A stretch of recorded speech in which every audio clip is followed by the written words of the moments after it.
Hey, what's up, everybody? How you doing? I'm doing well. I finished episode 18 of Ramayana, and we saw Saturn, we saw Ravana, we saw different things, and I had a ton of questions about it. And I have to tell you, my friends, you did a great job answering. It made sense. It made sense with Saturn.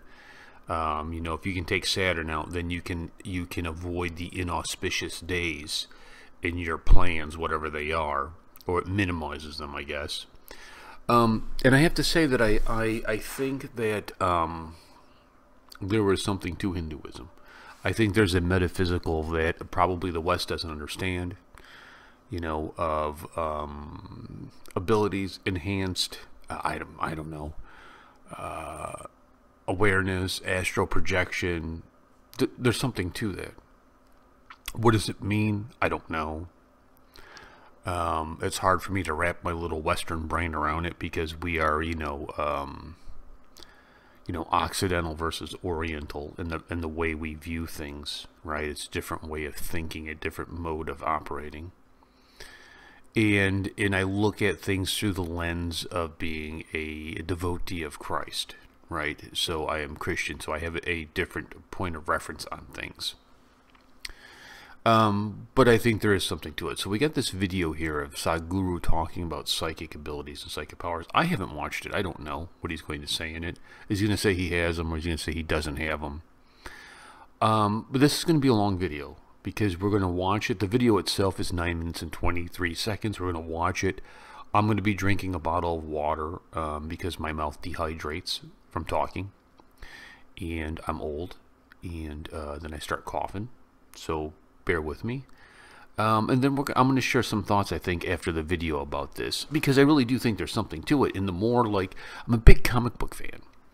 And the big, comic book movies, and the more I see of mutants and the gods, the more especially with mutants, that I think of Hinduism. A lot of the stuff is being ripped off of Hinduism. Are they aware of it? No, but I see, maybe, who knows? I don't know. So let's take a look at this. So this is Sadhguru reveals how BODIDHARMA used his psychic powers. So I'm guessing this is an ancient guru, maybe. Maybe this is the dude who's 5,000 years old. I don't know. Take a look at it.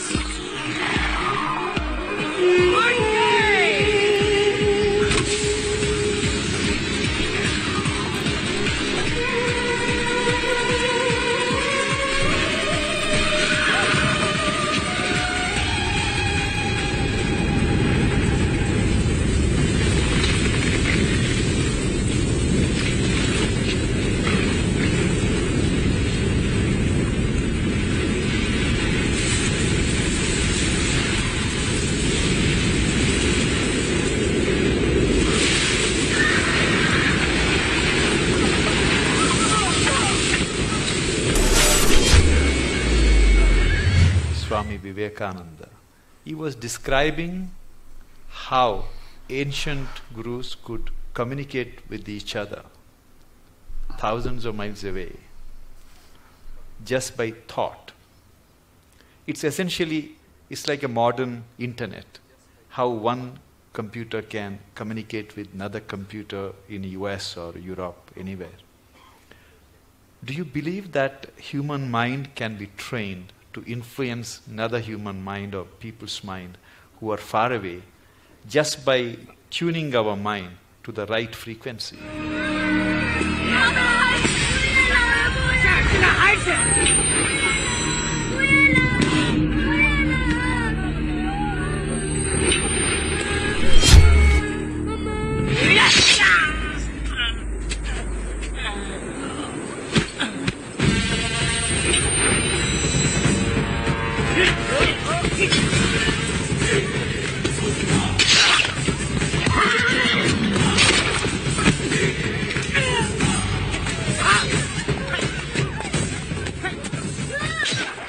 Can it be trained? Can we learn that art? You're trying to beat the cell phone companies.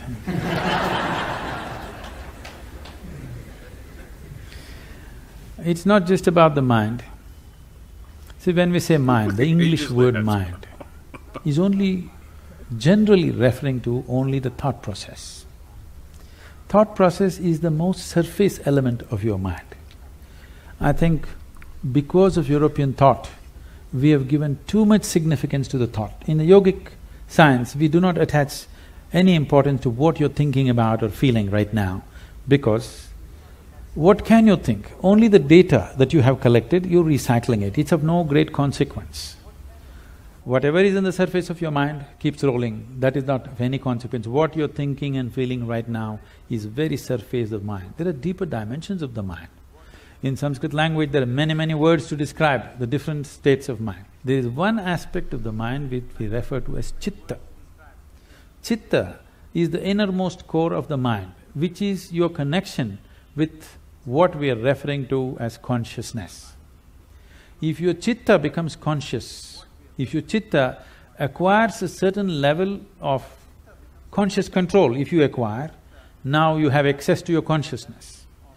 What we are referring to as consciousness is that dimension which is neither physical, nor is it electrical, nor is it electromagnetic. It is a quantum leap from physical to non-physical dimension. A non-physical dimension being the lap of the existence. It is the non-physical in whose lap the physical is happening. Physical is a small happening. In this cosmos, not even 2% or not even 1% is physical, rest is non-physical. This non-physical dimension, in the yogic terminology, we use a specific sound which is connected with that dimension. Today it's all very highly distorted. We call this Shiva. That means that which is not. When we say Shiva, we are not referring to some man sitting up there. We are talking about a dimension which is not, but it is in the lap of this dimension, everything that is happens. So if your chitta becomes even mildly conscious, your ability to not only communicate an idea or a thought, even to deliver something is possible. Physically deliver something is possible.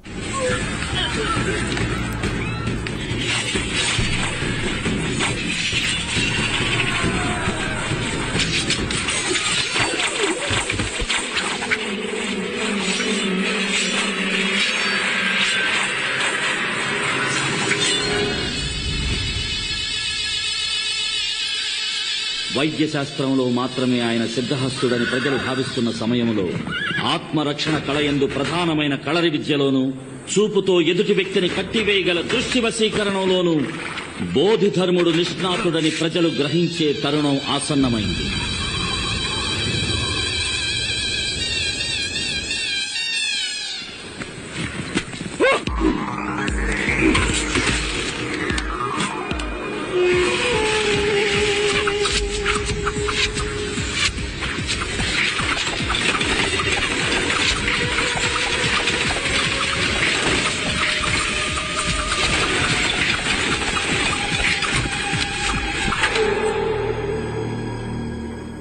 So, is it a possibility? Definitely it is. Right now, can we teach it to all these people? In theory, yes. But are they willing to work towards it? That's a question mark. One big problem is, our education systems are such, we have glorified our thought to such a place. First, to bring that down itself will take time. To make them understand the stupidity of their thought, it will take a whole lot of time. Because everybody thinks they're smart, but actually the smartest thing about most people is their phone.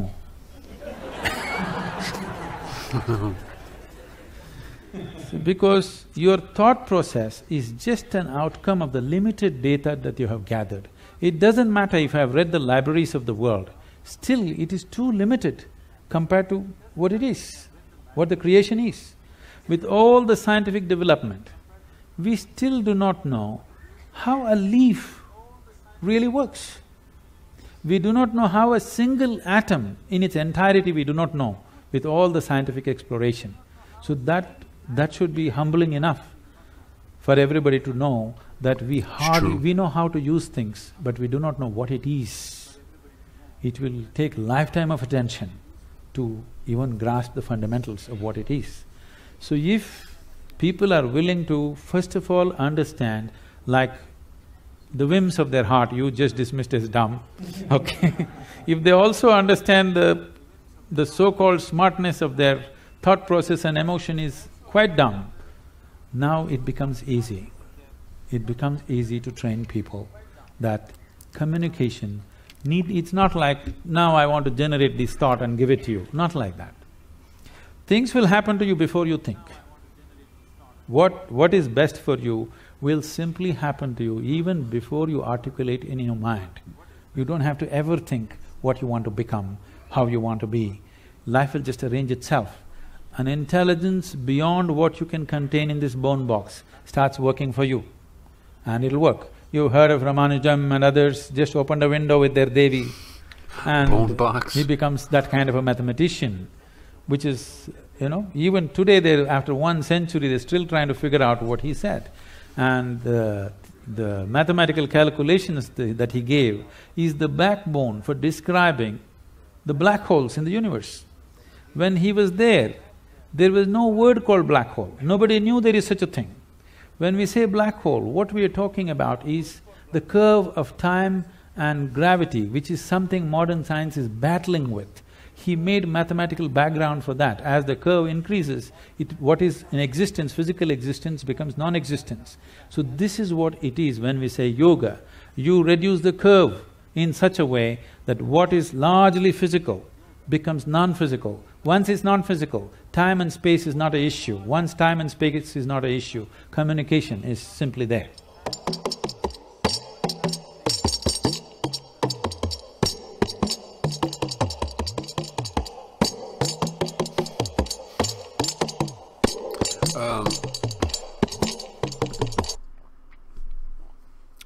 So, I think there's something to it. I think what he's talking about, my reference point on things, I would say probably, the Western version of yoga, and I don't mean like hot yoga or women in yoga pants stretching. I know that's an aspect of it, but I think what Sadhguru is getting to is this kind of universal connection with creation. This untapped power that is around us, that's in us, that somehow we harness into it. From my point of view, I would say it is when I commune with God, when I am in prayer and self-reflection, in meditation. Tish and I meditate. Now it may look different than a yoga because our meditation turns towards the Almighty, towards the God of Israel, right? We begin to pray and meditate towards Him. In return, our being is shifted from being self-centered, selfish, hateful, towards loving our mankind. Loving our fellow man, our brothers and sisters, wanting to do good for people, wanting to help people, right? So I think that's part of that. I also think, too,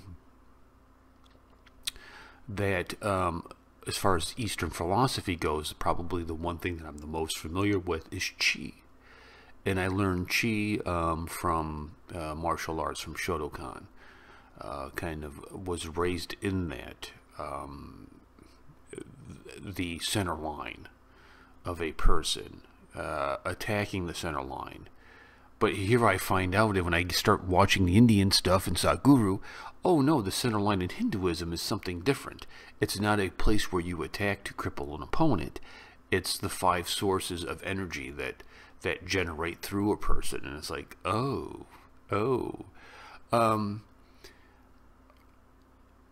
he said Shiva.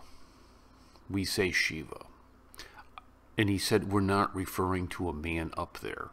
We are referring to this expanse around us. Very interesting idea. Very interesting idea. One of the things that really just shocked me, back to episode 18 of Ramayana, is there is a connection to the sub-molecular level in Hinduism that is surprising, that is fascinating. because there wasn't all these secular scientists running around back when this epic was written, that they said, let's just go open up a science book and just copy what they say. You find that also in the book of Genesis, especially in creation, when you look at the Hebrew in the original context, in the original language, that you see the very same kind of interesting dynamic of you know, these principles of physics and, you know, quantum physics and all this other kind of stuff. It's to me is completely amazing. I'm amazed by it. And I think far too often, and I'm going to be completely honest with you, okay? We are honest here, and sometimes people get mad because we're honest. Sometimes people unsubscribe. I understand that, and I don't mean this as it's my job to be honest with you. I'm your uncle, you know what I mean? I feel like I'm your uncle. Let me be honest with you. Prior to doing these videos, if you said India, what do you know, here's India. India, okay, India. What would I think? Hindu.